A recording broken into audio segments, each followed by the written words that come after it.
never going to be paid back. You had a much better shot at profiting if you just forgave it, turned back the clock to zero and started over, which is what he's done. We would benefit from doing similar things in many parts of the world. In fact, we would benefit enormously if we simply admitted that we can't go on with the enormous sovereign debt that hangs over our heads, but nobody will do that. The point is, I think it had less to do with the Russians or the Chinese and simply to do with the anger and frustration that built up for a long time towards colonialism. And the Africans said enough. We should say, fine, good luck. And then we ought to question what we're doing in all of these places with military power. If you want to go into these places, by all means, look for business. Compete on the business level, but get out of this militarized foreign policy. It's a loser. Fair points, fair points. I couldn't agree more. Going back to Ukraine, I'd love to catch your thoughts on the recent developments with an American Chilean journalist, YouTuber, Gonzalo Lira. I don't know if you've had conversations with him in the past. Are you familiar with his case? Yes, I watched a couple of programs that he created and then broadcasted from Kharkov, which is where I think he and his family were living. Mm-hmm. And I thought he was very important because he was telling the truth. And he was telling people from the very beginning, the Russians really aren't losing. Ukrainians are losing. The Russians are deliberate, they're methodical, and they're dealing with a problem. And we really ought to find a solution to this, but stop running around and pretending that the Russians are losing. And that was pretty much what I was getting from my contacts on the ground. And I watched yesterday as a spokesman for the State Department was asked specifically about Gonzaga Lira, and he pretended to act as though, first of all, who are you talking about? And secondly, well, I don't know if any of that's true. I think what we're seeing is that the same disregard for the safety of an American citizen in Ukrainian hands is what we see with regard to the victims of criminality in New York, Washington, Philadelphia, San Francisco, Los Angeles, Miami, wherever, especially if they're white, especially if they're Northeast Asians. We don't care about you. And I think that's what the administration is saying. It's a terrible thing to say, and I'm sure not everybody in the administration agrees with that. But whether they agree with it or not, that's the Biden, Blinken, Merrick Garland message to the world and to us. I guess I just don't understand I guess maybe that's the whole point. It's not to be understood, but the premise of sending $200 billion, who knows how much at this point we've sent to Ukraine, and now they're disappearing people like Gonzalo Lira. He tried to flee over to the Hungarian side of the Ukrainian border, and we don't know where he is. We've seen some reports claiming that he was wrapped up again by ASBU. Some reports claim he's on the run. I just failed to comprehend how this is even a possibility for our government, but this is the new America, right? Well, let's be honest. If President Biden turned to his cabinet and he said, I want this man released immediately, I'm sure that our friend Gonzaga Lira would be on a plane tomorrow morning. There's no doubt about it. Ukraine is a creature of U.S. foreign policy. We pay for its government. We pay for virtually everything. And we've certainly turned in Zelensky and many of his inner circle into multimillionaires with estates and residences all over the world. So if we said, listen here, we've had enough of this nonsense, we want this man released, he'd be out. But you'll remember this basketball player, I think her name was Grange or something like that. Yeah, Brittany Griner. Yeah, Griner, I'm sorry. And she was released. And at the same time, we had a man in Russian custody who was convicted of espionage. He was, I guess, in the State Department, but had been engaged in espionage. He was a former Marine, I think, who had seen action in the Marine Corps. And there was an interesting commercial. Well, it was really a commercial. It was a show, one of these talk shows in Russia.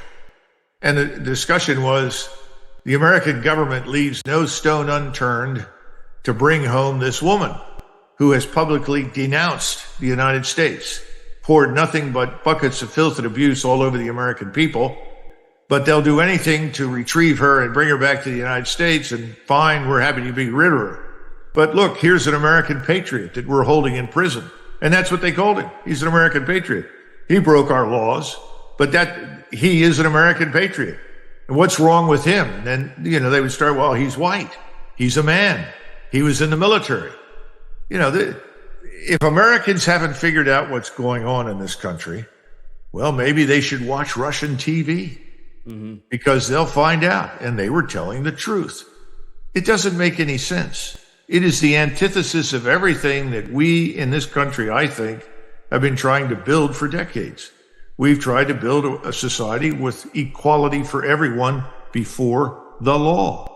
Not equality of outcome, not special privileges for anybody, simply equality before the law. And this rule of law has separated us from everybody in the world. That's why we were such a success story in business and economics. But that doesn't seem to be on the agenda these days for the Biden administration. Definitely not. Definitely not. After I watched that new interview with Tucker Carlson and the Hunter Biden business associate, I mean, definitely not there. It's clear. It's just rank corruption left and right everywhere in this administration. But that, again, not really a surprise. One of my friends, Daniel Burke, he had a good question for you that I can't wrap my head around. Maybe you can. Question is, how can the crumbling U.S. economy be rescued in the context of the rise of BRICS and BRICS nations as they continue to expand and grow? Can we eliminate Wall Street and City of London control over our economy in light of this? Your friend has hit the principal nails right on the head. The first thing is, I don't consider myself an expert, but I do listen to others who are. One of those is Nassim Taleb, who tried to point out a few weeks ago to a rather unreceptive audience on MSNBC that we were headed into something at least as bad as what happened in 2008 and probably a lot worse. And they said, well, why? He said, well, it's because we tried to use monetary policy to fix a structural problem.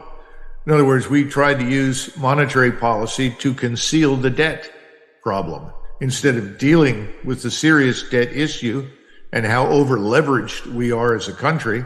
We decided, forget it. We didn't address any of the issues you and I have talked about in terms of repatriating industry, manufacturing, re-energizing, reinvigorating the energy sector. These are obvious things. The agrarian sector. These are America's great advantages in the economic business, and we've done the opposite. We've tried to beat them into submission or drive them into the ground. And he said, under the circumstances, I don't see anything changing. And they said, well, how does it change? He said, well, it won't change without any pain. We're going to have real pain. And most of the pain is going to be up in Wall Street. Go back and remember what Sheila Bair had to say when we went through all of this in 2008. She was talking specifically about Fannie Mae and Fannie Mac and these enormous bailouts that were arranged between the Bush and Obama crowd for all of their friends on Wall Street and so forth. And she said, well, you want to bail people out? How about 10 cents on the dollar? What's this 100% bailout for people that have done a poor job of managing everything? And if it's not only a poor job of management, maybe it's a certain amount of deceit that borders on criminality. She was right. Sheila Bair was 100% on target. Well, here we sit. We're about to go through something at least that bad, according to Nassim Taleb.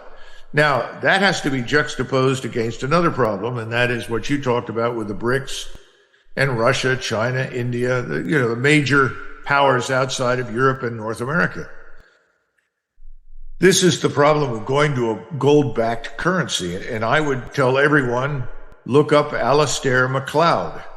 He is a brilliant economist who's talking about this movement, steady movement led by Moscow towards gold-backed currency.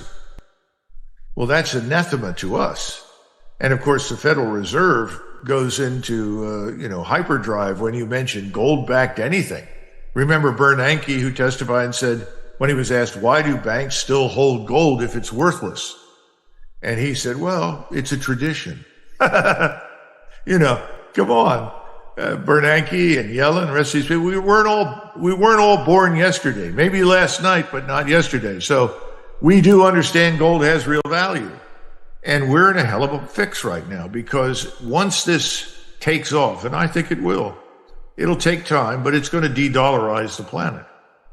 And our dollar is already weakened. And I don't see how we come through this without a serious crisis here at home. But again, to go back to Nassim Taleb, he's right. Schumpeter used to talk about the unavoidable necessity of creative destruction in the marketplace. In other words, some corporations, firms, businesses have to fail. Others prosper. It's the nature of the marketplace. That's going to have here. We're going to have some creative destruction in the economy. I think it will also be matched in the political sector. Mm-hmm. I 100% agree. It's difficult times, no doubt. We've got ourselves into a pickle. Another country that has themselves in a pickle, to be frank, right now, is Poland. The Polish are very worried about this Wagner threat that is supposedly near their border, on their border. I can't tell if this is all, I know there's Polish elections that are coming up soon.